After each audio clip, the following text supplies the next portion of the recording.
Good evening.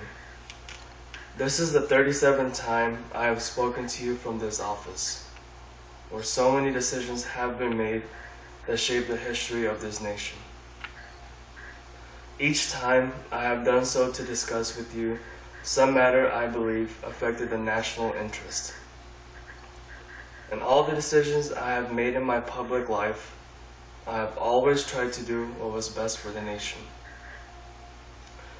Throughout the long and difficult period of Watergate, I have felt it was my duty to preserve, to make every possible effort to complete the term of office to which you elected me. In the past few days, however, it has become evident to me that I no longer have a strong enough political base in the Congress to justify continuing that effort. As long as there was such a base, I felt strongly that it was necessary to see the constitutional process through to its conclusion. That to do otherwise will be unfaithful to the spirit of that deliberately difficult process and a dangerously destabilizing precedent for the future. But with the disappearance of that base, I now believe that the constitutional purpose has been served, and there is no longer need for the process to be prolonged. I would have preferred to carry through to the finish whatever the personal agony it would have involved, and my family unanimously urged me to do so. But the interests of the nation must always come before any personal considerations.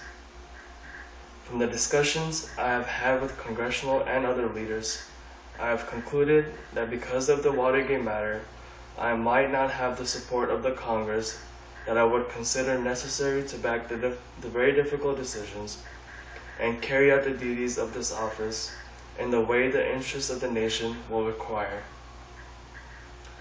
I have never been a quitter. To leave office before my term is completed is abhorrent to every instinct in my body. But as president, I must put the interest of America first. America needs a full-time president and a full-time Congress, particularly at this time with no problems we face at home and abroad. To continue to fight through the months ahead for my personal vindication would almost totally absorb the time and attention of both the President and the Congress in a period where our entire focus should be on the great issues of peace abroad and prosperity without inflation at home. Therefore, I shall resign the presidency effective at noon tomorrow. Vice President Ford will be sworn as in president at this hour in this office.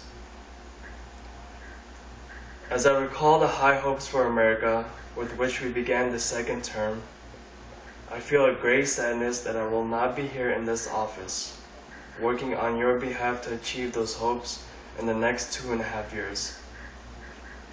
But in turning over direction of the government to Vice President Ford, I know, as I told the nation when I nominated him for that office 10 months ago, that the leadership of America would be in good hands. When I first took oath of the office as president 5.5 years ago, I made this sacred commitment to consecrate my office, my energies, and all the wisdom I can summon to the cause of peace among nations. I've done my very best in all the days since to be true to that pledge.